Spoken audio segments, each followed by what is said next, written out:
Good afternoon, ladies and gentlemen, boys and girls. It's your guy DLG Reppin. How are you all? Hope life is good, even inside while we're quarantining. Or while we're self-isolating, should I say.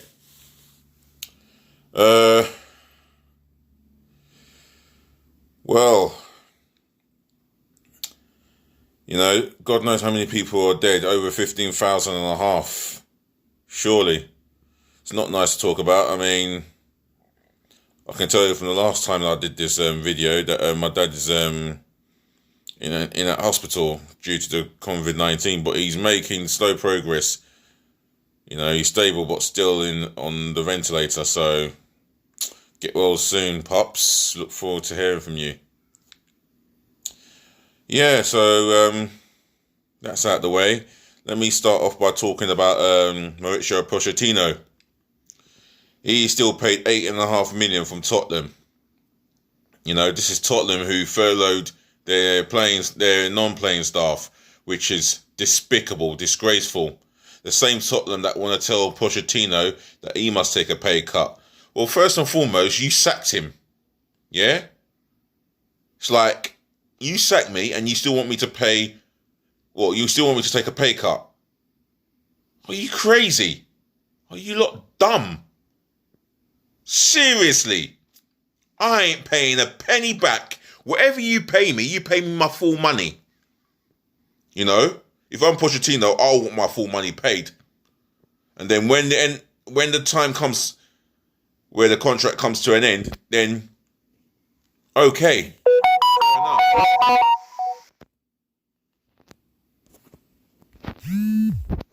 But I am not paying a penny back, While I'm in quarantine, I am going to get my full money. Yeah, my full money. I mean, as much as I hate Tottenham, but let's put the hate aside. Tottenham fans, feel free to come into my section and we can have a conversation, yeah? As long as it's good-natured, healthy banter, yeah? I'll be happy to talk. But how dare they ask him? You sacked him earlier during the season, and now you want a pay cut from him. I wouldn't be a slightest bit surprised if he told you to F off.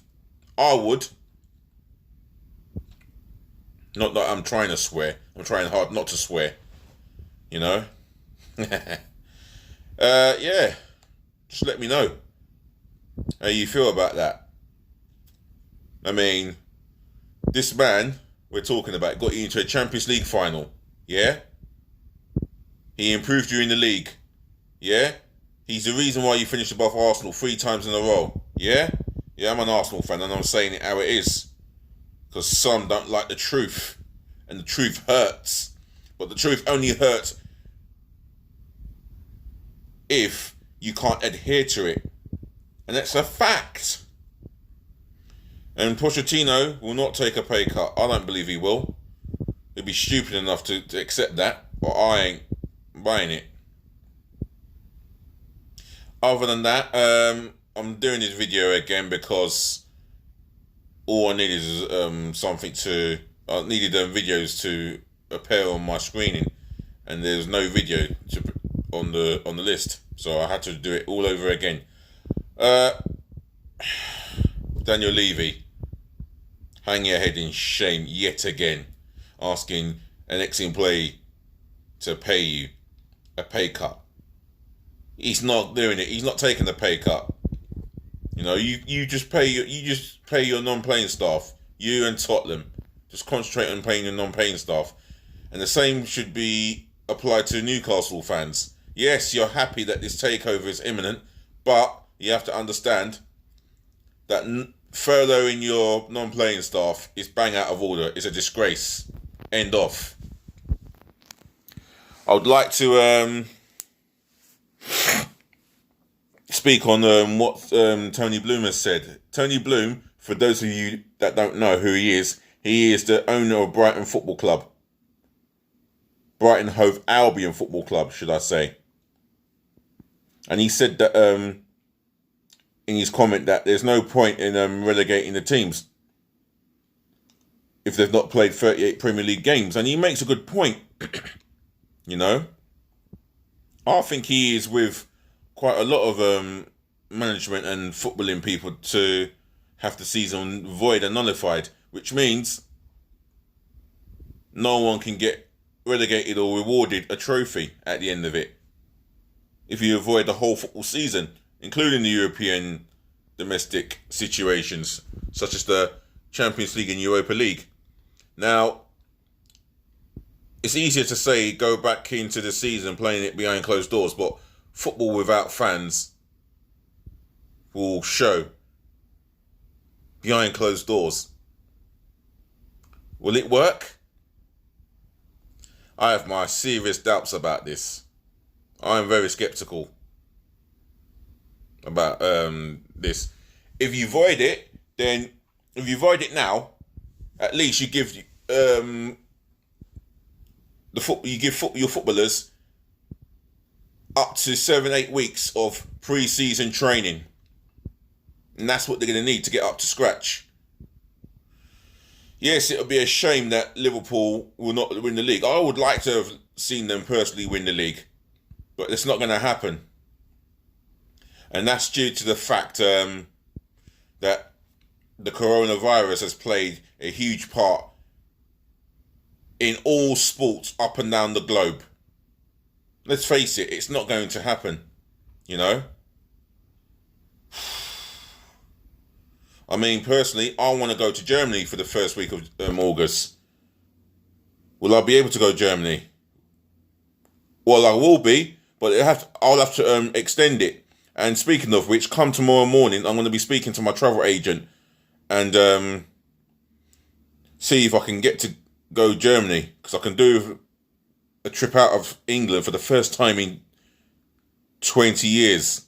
Yeah, I know it's a long time without leaving this country. I've been out of London, but not out of England, and that's my aim. And I'm going to fight tooth and nail to make it happen. But I'm not here to talk about me and my trip to Germany. I'm here to talk about football-related issues. And going back to the Brighton owner, he may raise a case, you know, about teams need to complete a season. And he's got a centre-half there at his football club who's valued at 45 million, Lewis Dunk. I rate him very highly. You know, he's the sort of character I wouldn't mind in my first team. And I can't wait to do my starting 11, my PFA starting 11, and the players that I will pick. You know? And I'll pick them based on performances. That's a lot more than effort and merit. And they deserve to be in there. I'm going to pick my manager of the season and as well as my substitutes of the season. You know? And I'm an Arsenal fan. I'm going to be picking these players.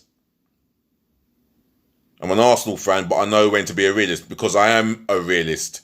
In my humble opinion, I was born a realist. But anything that I've just spoken about, yeah, please drive the thumbs up like button more than the thumbs down. Please leave your comments below. And the most important thing to me is you guys subscribing to my channel, yeah? You subscribers. And I'm going to thank an individual, whether it's a him or her, for subscribing to my channel. I appreciate that love. I appreciate that subscription. Even if it's one person subscribing to my channel, I appreciate the blessing that I've got there. So please do subscribe to my channel. Thank you for doing so, yeah? You deserve to be rewarded. And I'll scream out nicely for everybody else and anybody else who wants to subscribe to my channel. Please do. I nearly got tangled up with my tongue there. Yeah. So yeah, he's Mr. Tony Bloom has made a point about the season not being completed and how you want to relegate teams. Now there will be lawsuits left, right, and centre galore if you decide to relegate teams after nullifying and voiding the season. That will not be right. That will not be fair. Because if you look at small clubs, such as Brighton, with all due respect to the Brighton and Albion fans, they're not the biggest of clubs, neither is Bournemouth, and to name a few in the Premier League. But, no, there's no but. You know, you got to look at teams like Sheffield United. They've worked hard to be in the position they're in. They're 5th, 5 points behind top 4. And you avoid the season. You imagine how they're going to feel. They would feel that they deserve a European place, but they might not even get that. You know? And that's what Tony Bloom was on about. I think that's what he was aiming it at, certain teams. So, 5th place Arsenal of last season gets to be in the Champions League, where they don't deserve it, but due to the pandemic crisis, they've got Champions League football. I don't think we deserve to be in Europe, period, because we've been that crap all during this season. But knowing the FA, they will find a way to complete the season, which is fine. Which is fine, but the majority of Liverpool fans are going to be praying that the season does get completed, and I can understand that. And it's a case of the FA are scared of paying over £750 million in compensation to football clubs or whoever, because they've decided to void and nullify the season. But there is a meeting coming up this Thursday about the whole season and the rest of the season, so we should find out. Other than that, I've pleaded to Pierre-Emerick Aubameyang, and if you're listening or not, yeah, Pierre-Emerick Aubameyang, please understand, I do not want you to go to Man United. Yes, Barcelona and Real Madrid may not have the money to pay for your transfer fee or your wages, you know? But please, do not hit us on a sucker punch. Do not betray us. It will kill us if you go to Scumchester United. And like I said in my first recording, before I had a problem occurring with a video that I recorded outside in the park.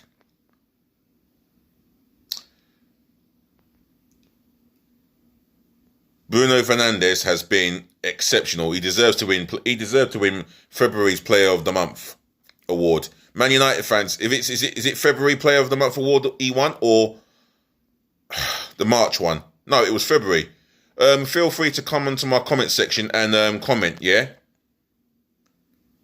And that's Man United football fanatics, Man United fanatics, any footballing club fanatics, yeah? Feel free to come into my comment section on my channel, and I'll be happy to talk and banter with you guys. And that's not just English football club supporting fans. I'm talking about fans all over the world. That's the reason why I do this. Excuse me for 2 seconds. Yeah, just got that out of the way. But yeah, I do look forward to the football season resuming. I can't wait as a football fan. In fact, I can do with watching some football now. The only football that I have watched is the live repeat between France and Argentina in the World Cup last 16, which France won 4-3, and Kylian Mbappe was phenomenal in that game. That speed was absolutely phenomenal. But enough of that. That was then. This is now. So I'm gonna, without further ado, I'm going to name you my PFA Manager of the Year or season, whichever pronunciation you want to call it. Chris Wilder for me. Old school dog eat dog mentality manager. He's got the right mentality. He gets his team ready for battle every game. Doesn't care what competition he's in. He will get his team ready for a football match. Their style of play is unique to watch. They haven't got the best individuals, but it's not always. Excuse me. It's not always in world-class individuals that win you a football match. It's a team sport. Football is a team sport, and he's demonstrate that within abundance, and he gets my full praising as PFA Manager of the Year. Right, my team of the year, starting off in goal, he's goalkeeper, Chris Wilder's goalkeeper, Dean Henderson. He's been absolutely exceptional in goal. Deserves his call up for England. He's a tall goalkeeper. His reflexes, his agility is second to none. A1. He commands his penalty area. He plays in front of a defence. He plays behind a defence that is solid all season. And that air defence is the reason why they're fifth in the table. And that's hugely because he's played a big part in that, Dean Henderson. I mean, I think you should permanently sign for Sheffield United. I think you deserve a permanent contract right now. And that's with Sheffield United. So well done to yourself. You get into my PFA team of the season. My right back, hands down, at Trent Alexander-Arnold. You've been phenomenal this season. The way you bomb down the wing, up and down. The way you bomb down the wing, get a cross in, whip him some fine crosses. Your delivery is superb. You find a target that you're looking for in Firmino or Salah or maybe Mane. You're a free kick specialist. I've seen a couple of free kicks that you scored.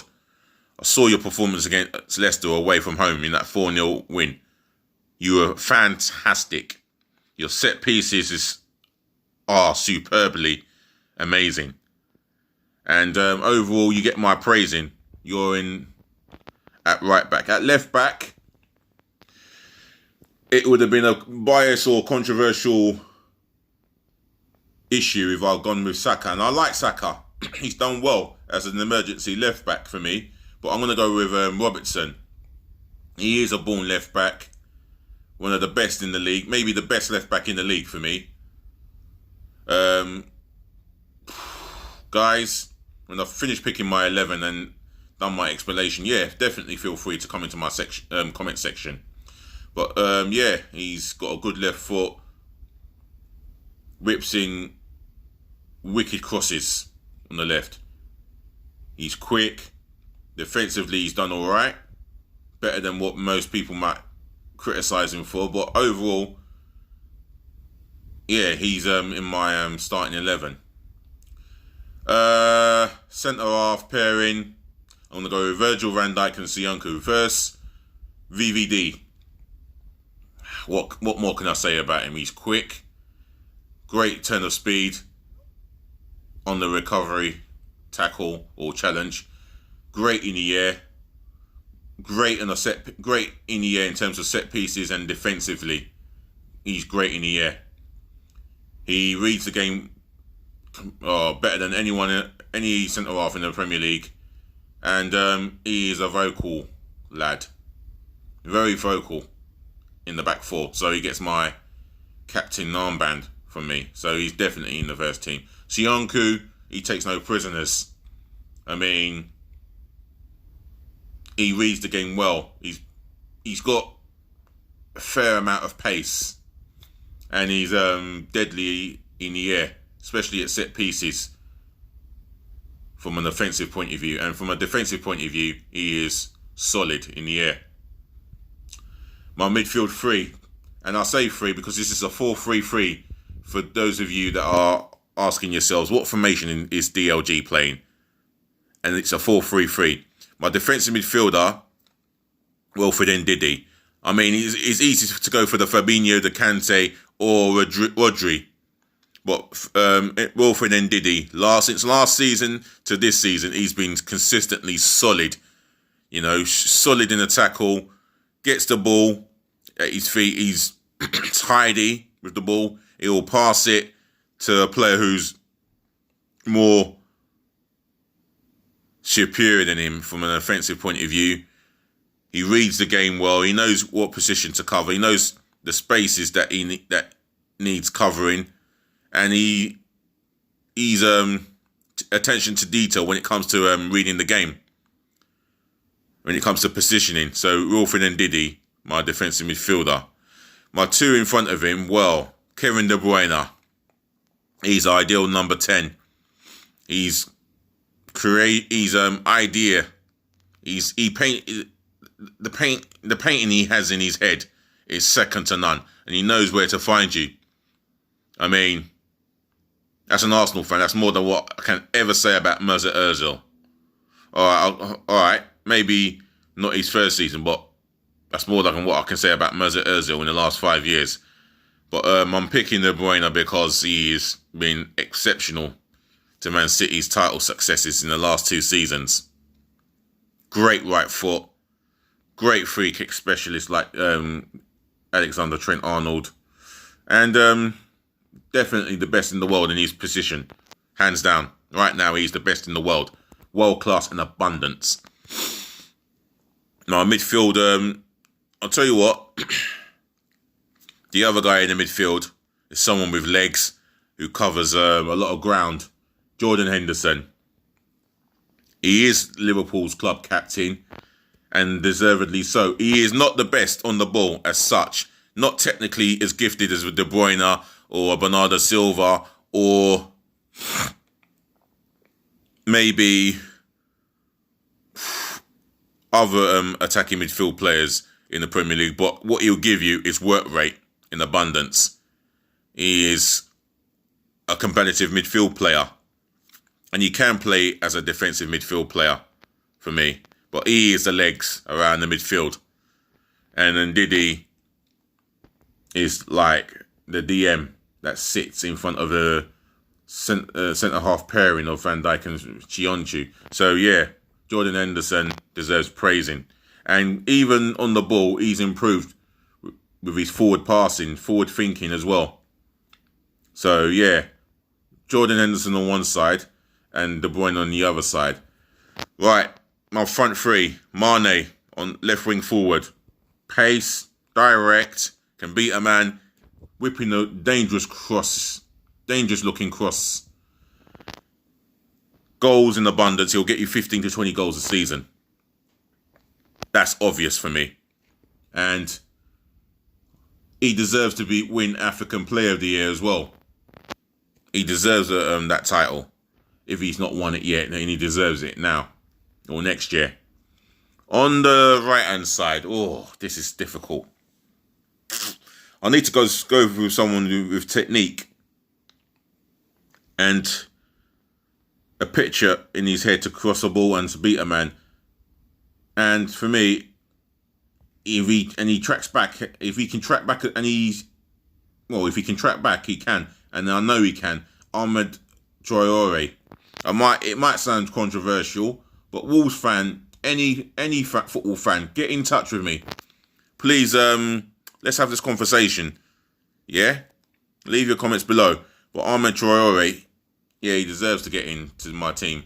He was exceptional against Man City in both games. He's been exceptional all season. He's got 3 goals against Man City in 2 games. You know, not only has he got the goals, but he crosses the ball. He beats these left backs with this raging pace. Uncoachable. He's physically strong. He will not be bullied. He will be the one bullying his opponents, no matter who it is. And there was a reason why he was in Barcelona's B team. Now you can see that talent has got him into Barcelona's B team for a reason. And now that we can see that talent on earth, and that's a credit to Nuno Espirito Santo for getting a tune out of him. Man-to-man management has been installed into him. So that's credit to Nuno there. Well done. And well done to yourself, Adama Traore.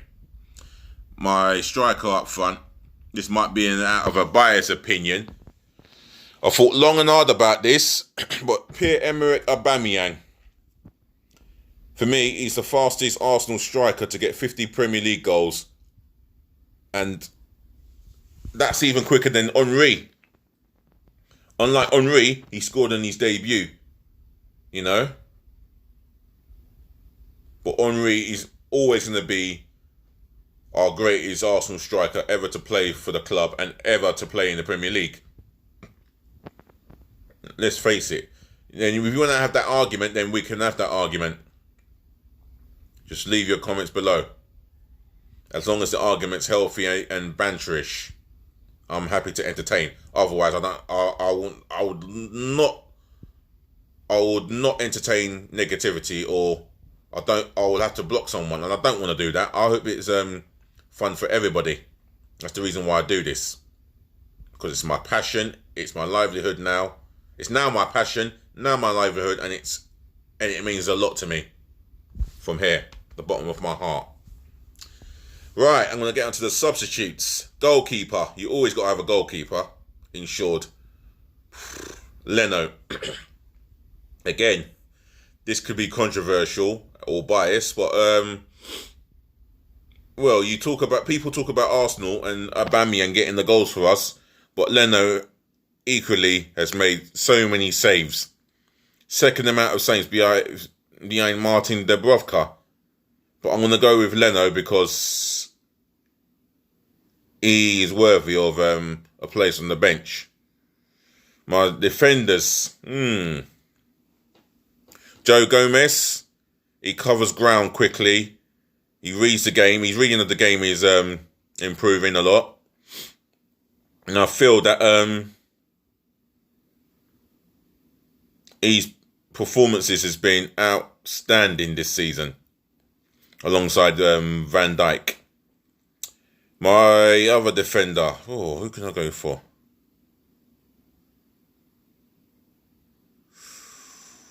I'll tell you what, Lewis Dunk. He's been consistent ever since Brighton's been promoted. There's a reason why he's been linked with bigger clubs, with all due respect to Brighton Hove Albion.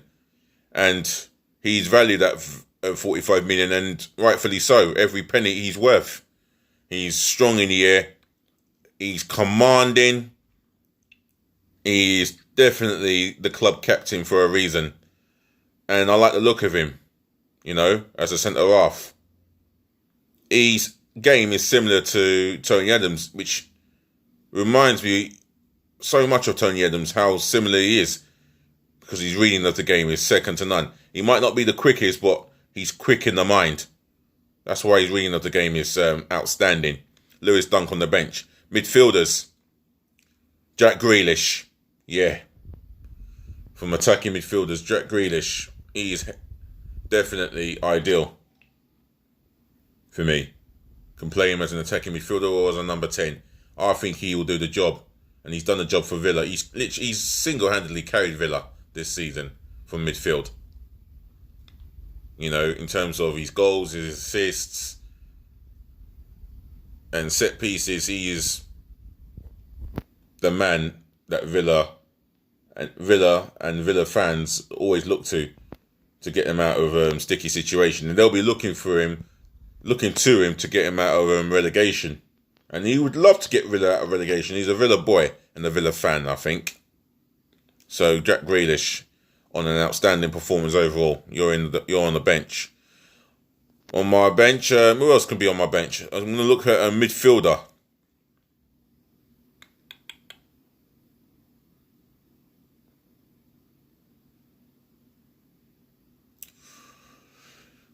It's a tough one here, but I'm going to go with Jorginho Wijnaldum, who goes under the radar. Doesn't get much of a mention for Liverpool's superb season. And that's due to the fact that Mane and Van Dijk get praised a lot. But this guy goes without a lot of praising, but he gets my praising. He is everywhere on that pitch. He's been through relegation with Newcastle, but he's picked himself up and kept going. So therefore, Jorginho Wijnaldum is in my first team. He's been outstanding. He's got goals to his name. He's got a tackle in him. He is he's an engine, and you need some of that. Jorginho Wijnaldum on my bench. My strikers, Jamie Vardy. Since 2016, he's been consistently in amongst the goals. He's got Premier League goals in him. He's got nearly 20 Premier League goals. He's up to 19, only 2 ahead of Aubameyang, who are who I have selected to start in my PFA team of the season. He's still quick, keeps himself fit. He's obviously looking after himself extremely well. And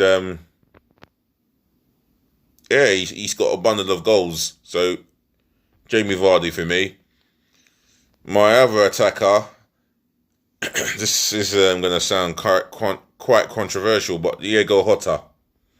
What he's done for Wolves this season is second to none. You know, he got a superb hat trick in one game in the game that they won 4-0. Wolves fans, please feel free to get back to me on that. Let me know who you beat 4-0 and who did Jota get his hat trick against in that 4-0 win. He's been superb this season. On the ball, he's as good as a dribbler as anyone in the Premier League. He will score goals for fun if he could. And assist-wise, he's there with the best in the Premier League. So that's my team of the season. My ref of the season, I ain't gonna pick a ref of the season, but if you can find a ref of the season, drop it below in the comment section. Drive the thumbs up like button, and I'll say this all the time, please do subscribe to my channel. I'd really appreciate that. Otherwise, I'm gonna leave you guys. I'm going to leave you guys to enjoy your Sunday inside, not out in the park sunbathing, flying kites, or playing football, or playing any sports, etc., etc. Otherwise, you're not doing the NHS any favours, you're not doing yourself any favours, and you're not doing people around you any favours, you know? So stay at home, save lives, and help the NHS, please. Other than that, peace and love and bless. DLG Reppin. I'm out of here.